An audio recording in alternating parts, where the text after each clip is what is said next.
and welcome to another episode of Straight from the Desk. This time we will do something slightly different. We will not paint, but we will build the base for our awesome Lord of the Change model. For a showcase piece like that, in fitting base is very important. So I'm using a technique that I've used also on other projects before, and I really like that technique, so I would like to show you again how I do that. And for that technique you can use basically any kind of stamp or press mold. For our base here for the Lord of Change, we will be using a press mold from a German company called Staedtler. The company produces all different kinds of tools, and also those press molds. They're initially designed for Fimo, and we will be using Milliput for that. We will be using Milliput Standard. And yeah, just make sure to use equal amounts of the two components to really judge better that you're using the equal amounts. Just make small balls of each of the materials and compare them if they're the same size. Just mix them equally together and you're ready to go. Okay, have fun! Alright, so we have our Milliput here. Just make sure you have enough Milliput. So this is here just to demonstrate the technique. So for the actual piece we need quite a lot more. So this is just to show you on cam better how it works. So we're taking that here and we're for placing it on the baking paper, we're just flattening it in our hand and just pulling it apart. Okay, so I think that's flat enough. And we will cover it with another sheet of baking paper to not ruin our rolling pin.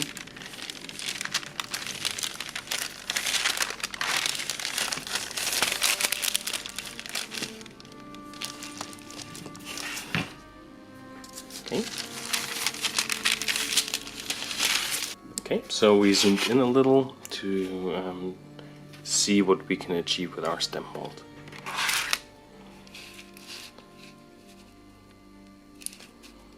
So you can see we just placed the plastic stamp mold on top, and we can now use the rolling pin again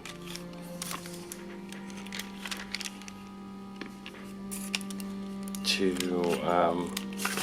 get like an even amount of pressure on all the surface. And the nice thing about the translucent form here is that we can really see if we have any air bubbles trapped underneath, and if we have, like, if everything is really covered with Milliput. So yeah, we let that dry for a couple of hours, depending on how dry it is. If it's like really super dry, you can get it like nice and easily, even like almost glossy out of the press mold. If you wait only 1.5 hours and pull it off, it will give you a little bit of a rougher surface. Alright, so we let that dry and prepare another larger piece, and we'll be back with that. Okay. Okay, so here is the a piece of Milliput, a huge one that I've prepared before. You can see I've pulled it out of the press mold when it was the Milliput was still a bit wet. That's why I have like these slightly pull-off bits here. But I really like them. They give the whole thing like a bit more natural look. But I'm really happy with how sharp the edges are and how well the details came off. You can even see like the small lines there in the ornament. Okay, the next thing that we will have to do is we have to separate it in tiles, and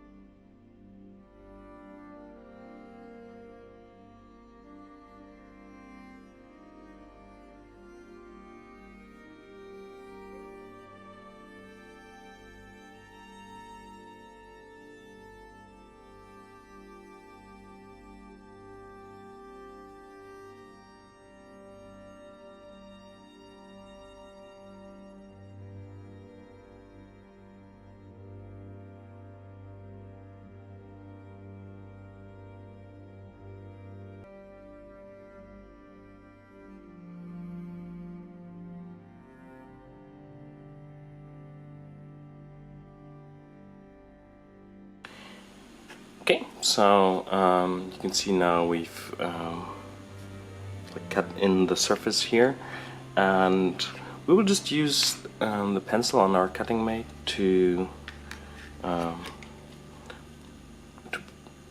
break the thing apart. So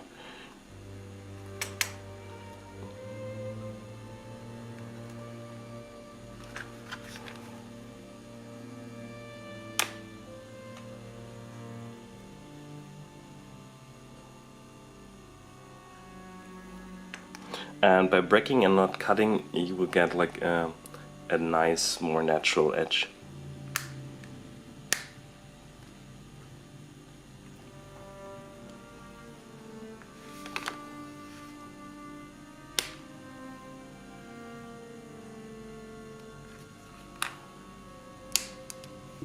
And it's important to, if you break them apart, it's because we have the natural edge, it's good to really keep them side to side and maybe even number them.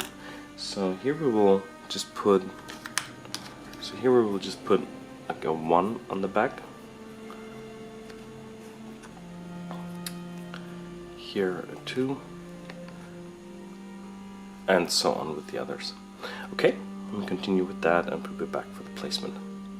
Okay, so we have our plastic base here. It's quite a huge base actually, so we will also need plenty of super glue. So I would start with like applying a layer of cork. You've seen that in previous other videos before.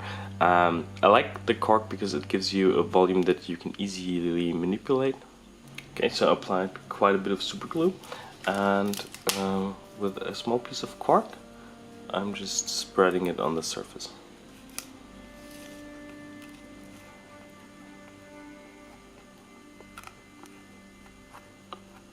I'm really making sure I hit like also the sides of the base.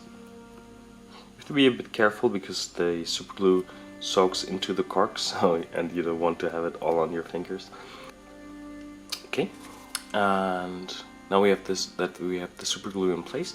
We'll just take a large sheet of the cork and just place it on top.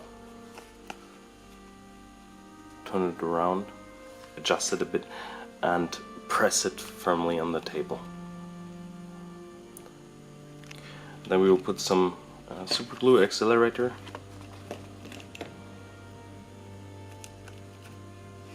Here on the surface.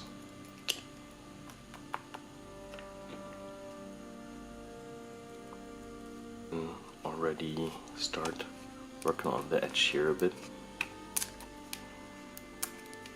So I'm just removing the extra cork here, and you can see from the way how it breaks and splinters off, it's really nice. It gives you a very nice natural torn edge look.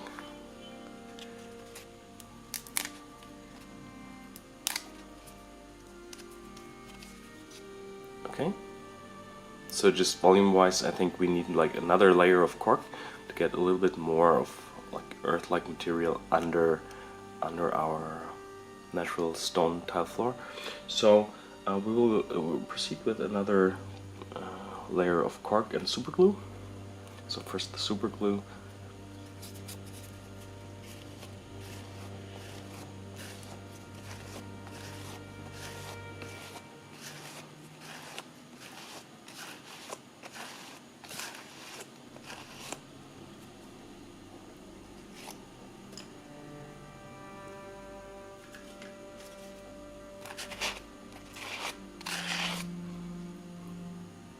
You can see because we were actually it's you can see quite a good thing, but not what I first intended to do. Actually, you can see the super glue is already cured because of the accelerator. So it's nice because it gives us like a little harder foundation also to drill in the pin of the foot of our Lord of the Change. But yeah, for gluing, you better wait a second until like the accelerator is fully vaporized. So yeah, we will continue with another layer of cork in a second, and I think I can do that off cam because you know how, how to glue that. And yeah, we'll be back with the glued cork.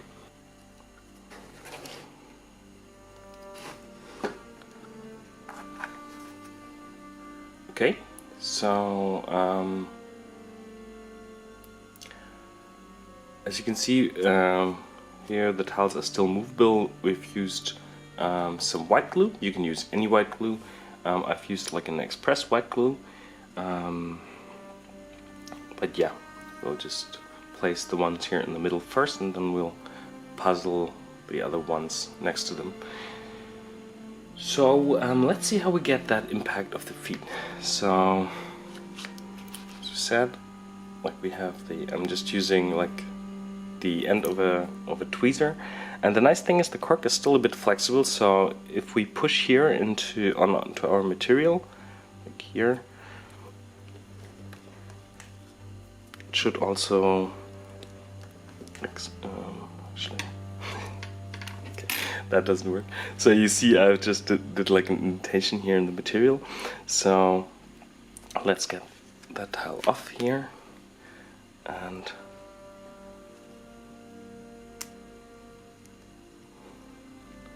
just break that a bit.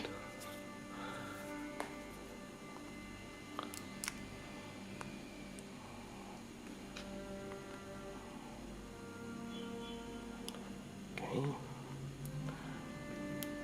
Also here.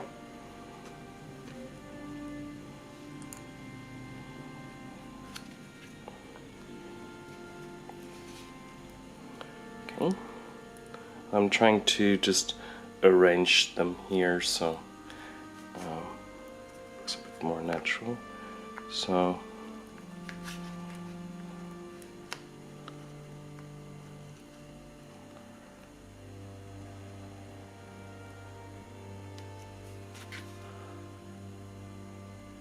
just like that, and here it was somewhere back there.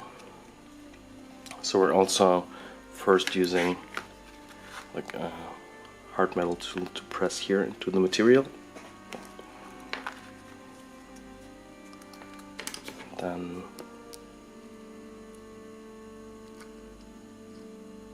we're just breaking it apart here.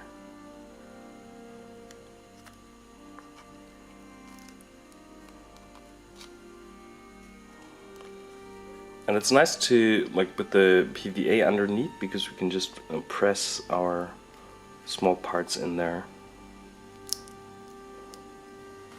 and they don't get lost. We just have to be careful with like small loose bits like the one here on top.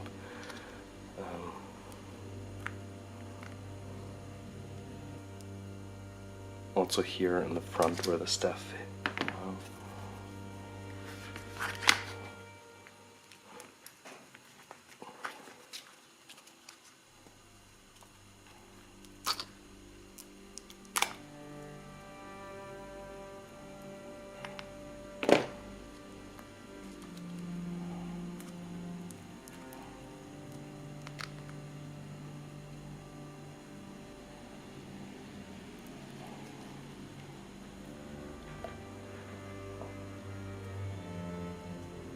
Okay, I think that should be good here for the middle, and we will just continue here to the side in the same manner. Okay, I think you got where this is going, so I will just glue these in place off cam, and we'll be back with the tiles arranged. Alright, so you can see I've continued. I've also put the lot of change in position just to see how he fits into the place, and you can see actually we didn't quite hit the spot, or I didn't quite hit the spot here for the staff. So I will just mark that in with a pencil. So I can add some additional cracks later on manually with the hobby knife. And I also have, like, I found that in my bits box and it fits perfectly, just a little column here, and it makes quite a difference how you position that. I decided to go for something almost parallel with the legs, pointing in the same direction than the staff. You can also notice that I've glued some of the shards here, like they're floating away, and I think that's really nice because it underlines the magic atmosphere. So you can see here I have like a few of them. They almost form something like a vortex. So I've just used some like random bits of the shards that I still have, and I just glued them with super glue, but just that you have the feeling that you don't miss anything. We will just continue with a few of them here. So let's see, to get like the really the vortex feel, I think it would be necessary to add something here, and we will add a bit of the super glue accelerator here before.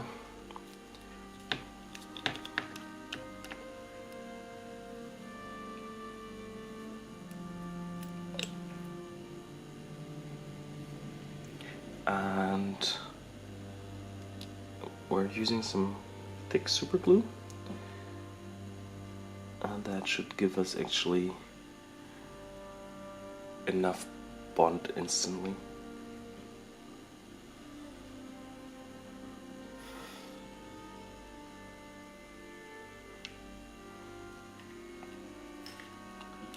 Okay, looks already, and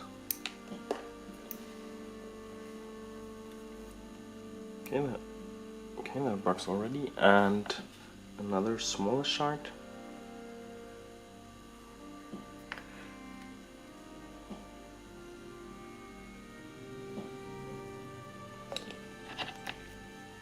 Some of the accelerator.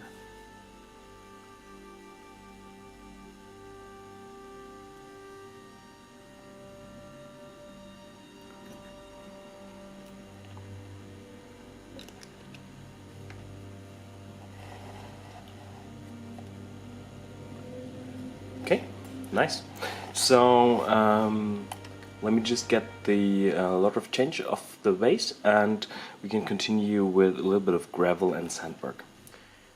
Alright, so you can see I've glued the column in place using a bit of sand to hide the glue line.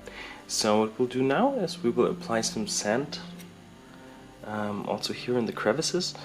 Not around the fresh cracks here in the material, so not around his feet, but here in these ones, and also here, just to fill up the gaps a little. And we will be using white glue and a very old hobby brush and a bit of water. And we will start here with these here in the middle.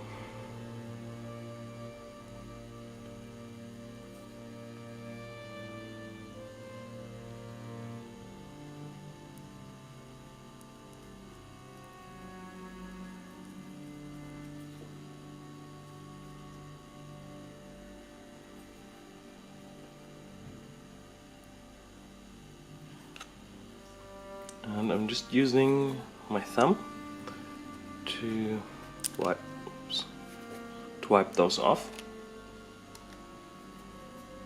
from the top surface a little. And now I'm just using a bit of bird sand.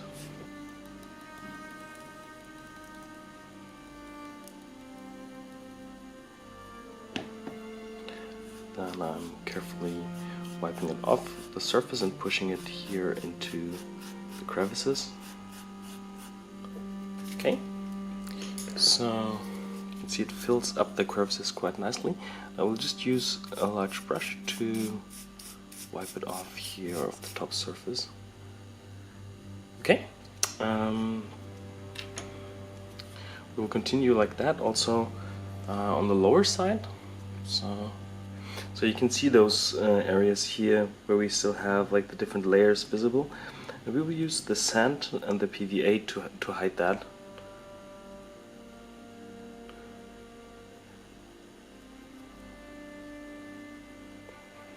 We'll also use a bit of the PVA here underneath, just to bond the two together even a bit more. Okay, so now some sand.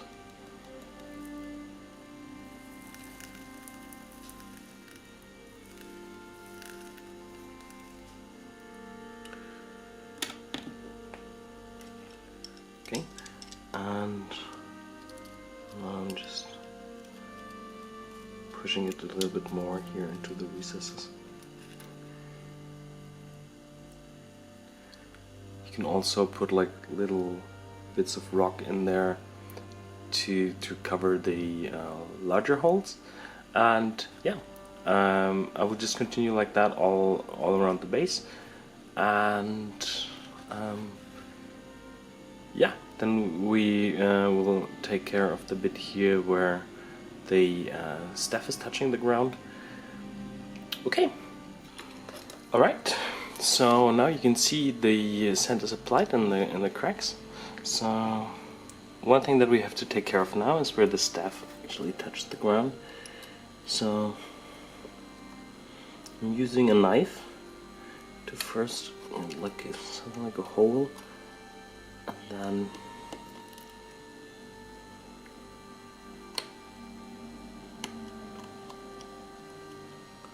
I'm just carving like a crack in here.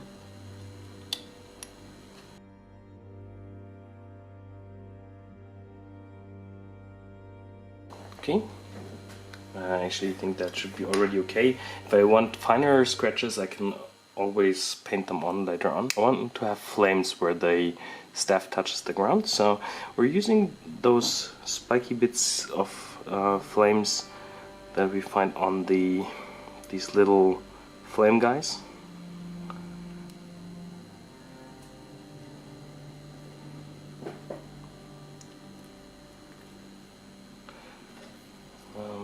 I think style-wise they don't really fit 100% with the creepy look of the rest of the model. So with these little faces.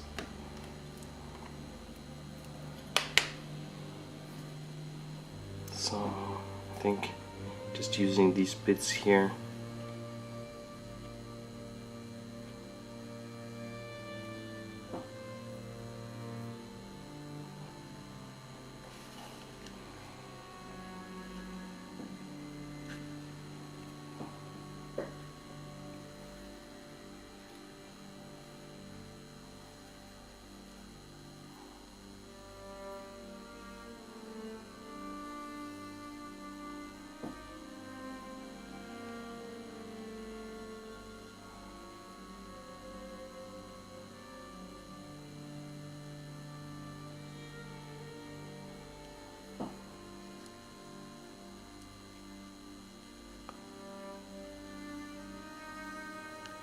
Okay, maybe just another little one, but I think that should be already good. We don't want to overdo the effect as well.